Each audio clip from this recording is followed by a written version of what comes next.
কি যে করি, কোনো কাজকর্ম কিছুই নেই। বসে থাকলে তো আর সংসার চলবে না। কিছু একটা না করতে পারলে তো না খেয়ে থাকা লাগবে। কি ব্যাপার? এখনো সংসেজে বসে আছো কেন? যাও যাও, দেখো কোনো কাজের সন্ধান পাও কিনা। না হলে চাল ডাল সবকিছুই শেষ। আজ যদি রোজগার করতে না পারো, তাহলে না খেয়ে থাকা লাগবে। আচ্ছা ঠিক আছে, যাই দেখি কোনো কাজের সন্ধান যদি পাই। আচ্ছা ঠিক আছে, যাও। তবে আজ চাল ডাল না কিনে বাড়ি ফিরবে না, এই আমি বলে দিলাম। সে কেমন কথা গিন্নি, তুমি এমন কেন করছো? আমি তো বসে থাকি না, আমি তো চেষ্টা করি। কিন্তু যদি কোথাও কোনো কাজ না পাই, তাহলে আমি কি করব বলো? কেমন পুরুষ মানুষ তুমি? বউকে খাওয়াতে পারো না? কি আর করব বলো, সবই আমার ফাটা কপালের দোষ।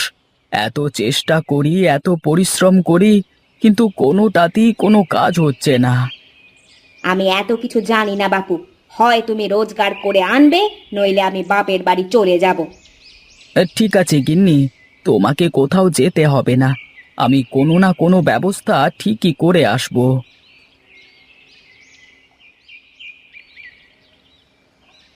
আরে এই গোপাল দাদা, এই চললে কোথায় গো? একটু বাজারের দিকে যাচ্ছি দাদা। আজ অনেক দিন হয়ে গেল, কোনো কাজ নেই। দেখি যদি কোনো কাজের সন্ধান পাই। বাজারে যাচ্ছ কাজের সন্ধানে? তা বাজারে কি কাজের সন্ধান পাওয়া যায় নাকি? আমার সাথে চলো, আমি তোমাকে কাজ দেব। সারাদিন কাজ করবে, দিন শেষে 300 টাকা পাবে। চলো তো। হ্যাঁ হ্যাঁ, চলবে বই কি, একদম দৌড়াবে। আচ্ছা ঠিক আছে, চলো আমার সাথে। আমি তোমাকে কাজে নিয়ে যাচ্ছি। তুমি চাইলে প্রতিদিন আমার সাথে কাজে যেতে পারবে। আমি খুব সমস্যার মধ্যে আছি। আজ কদিন ধরে কোনো কাজ নেই আমার। এ সময় প্রতিদিন কাজের জোগান হলে তো অনেক ভালো হবে। আচ্ছা ঠিক আছে, চলো। এখানে দাঁড়িয়ে না থেকে হাঁটতে হাঁটতে কথা বলি। হ্যাঁ হ্যাঁ, চল চল, তাই চল যাই। তা তুই ধান লাগাতে পারিস তো নাকি? হ্যাঁ হ্যাঁ, কেন পারবো না, সব পারি। মাঠ ঘাট দোকানপাট যা বলবে সব কাজ করে দেব। আচ্ছা ঠিক আছে, চল তাহলে। আরে গোপাল, তোকে নিয়ে এসে বেশ ভালোই করেছি দেখছি আমি। ভালোই তো ধান লাগাতে পারিস দেখছি। গরিব মানুষের ছেলে তো, সব কাজ শেখা আছে। আচ্ছা ঠিক আছে, তুই কাজ কর।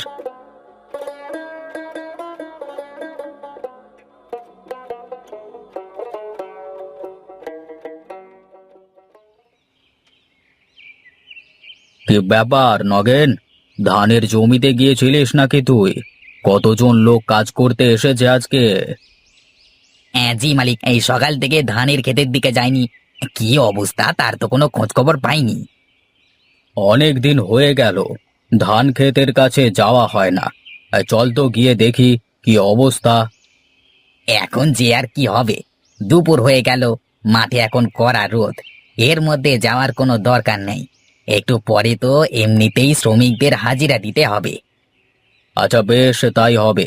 তাহলে একটা কাজ কর তুই, বাড়ি যাবার পথে একবার দেখে যাবি যে কতগুলো লোক কাজ করছে, কেমন? আচ্ছা বাবু, ঠিক আছে, আমি দেখে তারপর বাড়িতে যাবো ক্ষণ। আচ্ছা বেশ, তাহলে আয় এখন।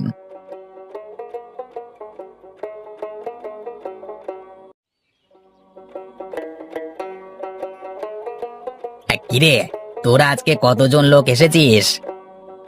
আগে আমরা আজকে 4 জন এসেছি বাবু। কিরে তুই কে? তোকে তো আগে কখনো এখানে দেখিনি। আজকে কি নতুন এসেছিস নাকি? আগে জি সাহেব, ওর নাম গোপাল। আমি নিয়ে এসেছি ওকে কাজে। আজকে লোক কম ছিল তো, তাই আর কি ওকে নিয়ে আসলাম। ও অনেক ভালো ধান লাগাতে পারে। আচ্ছা আচ্ছা, ঠিক আছে ঠিক আছে, তা তোরা সকলে মন দিয়ে কাজ কর। আজকে সন্ধ্যায় জমিদার বাবু নিজে এসে তোদের টাকা দিয়ে যাবেন, আর জমি পরিদর্শন করবেন, ঠিক আছে? আচ্ছা ঠিক আছে, আমরা সন্ধ্যার আগে সব কাজ শেষ করে ফেলবো। আচ্ছা ঠিক আছে, তা তোরা কাজ কর, আমি এখন চলি, কেমন?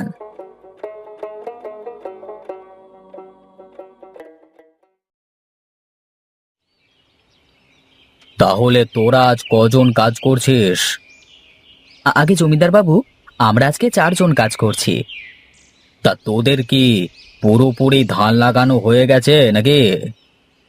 হ্যাঁ জমিদার বাবু, আমরা সব কাজ করে ফেলেছি।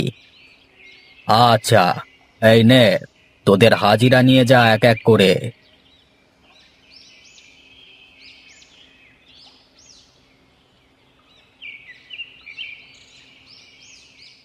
এই গোপাল, চল চল আমরা বাড়িতে যাই, অনেক কাজ পড়ে আছে। আমাকে একটু বাজারে যেতে হবে, তুমি চলে যাও, আমি আসছি। আচ্ছা ঠিক আছে, আমি গেলাম তাহলে, তুমি এসো কেমন।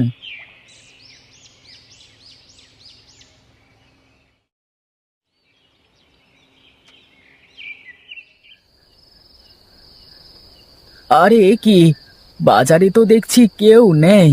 এবার গিন্নিকে গিয়ে কি বলবো আমি?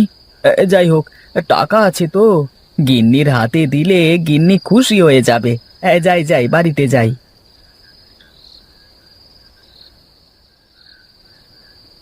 গিন্নি, ও গিন্নি, কোথায় গো তুমি?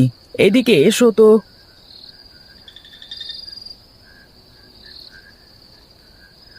যাক বাবা, ভালোই হয়েছে, গিন্নি দেখছি ঘুমিয়েছে। এখন আর গিন্নিকে ডাকছি না, কাল সকালবেলায় বাজারে গিয়ে বাজার করে গিন্নির হাতে দেওয়া যাবে।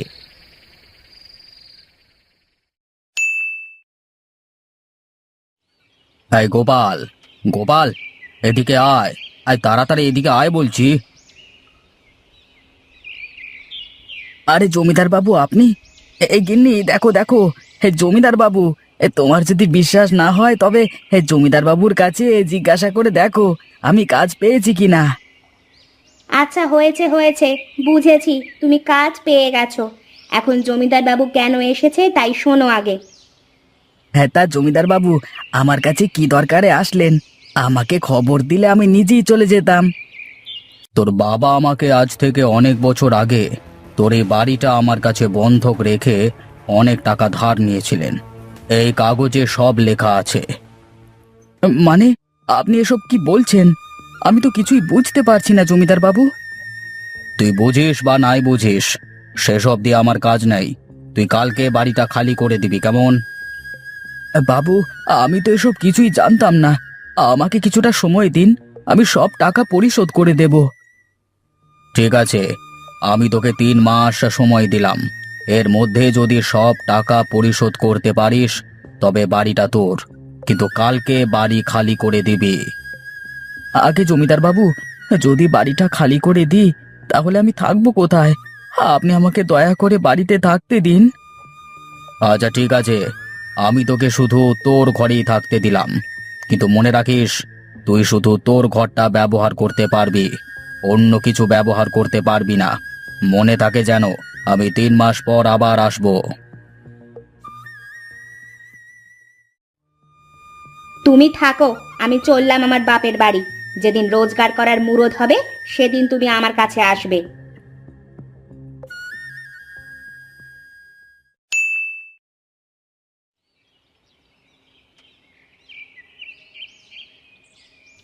বাবা, আমাকে কিছু টাকা দিবে? আমার কিছু টাকার খুব দরকার। টাকা? কিন্তু আমার কাছে তো টাকা বলতে শুধু 300 টাকা আছে। আমার 300 টাকা হলেই হয়ে যাবে বাবা। আচ্ছা ঠিক আছে, আপনি দাঁড়ান, আমি টাকা নিয়ে আসি।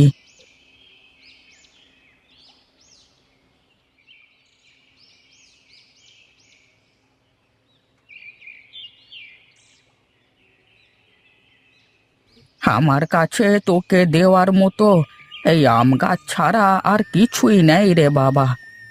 এই নে, এই গাছটা তোর ভাগ্য বদল করে দেবে। আরে, আমি এই আম চারা কোথায় লাগাবো? জমিদার বাবু বলেছেন টাকা শোধ না করা অবধি কোনো কিছু ব্যবহার করা যাবে না। এক কাজ করি, চালের উপরের মাটিতে গাছটা লাগিয়ে দিই।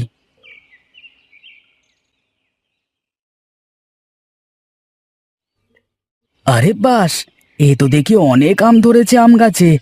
এখন আমি এই আম বাজারে বেচে জমিদারের সব টাকা পরিশোধ করে দিতে পারবো। যাই যাই, কিছু আম পেড়ে নিয়ে বাজারে যাই, বিক্রি করে আসি।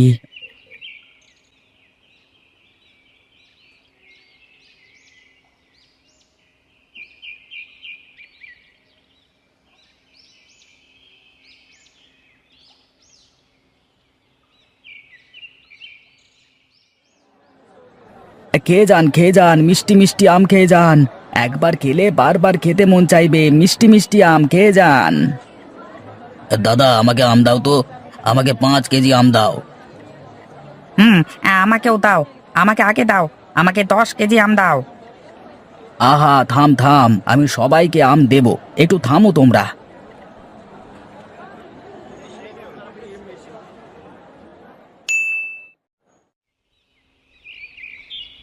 জমিদার বাবু, এই নিন আপনার টাকা।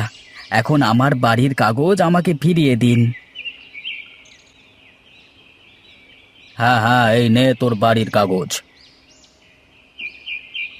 আর শুনলাম তুই নাকি বাড়ির চালে আম গাছ লাগিয়েছিস, সেই গাছে নাকি অনেক আম ধরেছে। আগে হ্যাঁ জমিদার মশাই। তাহলে তো এখন ভালোই রোজগার করছিস।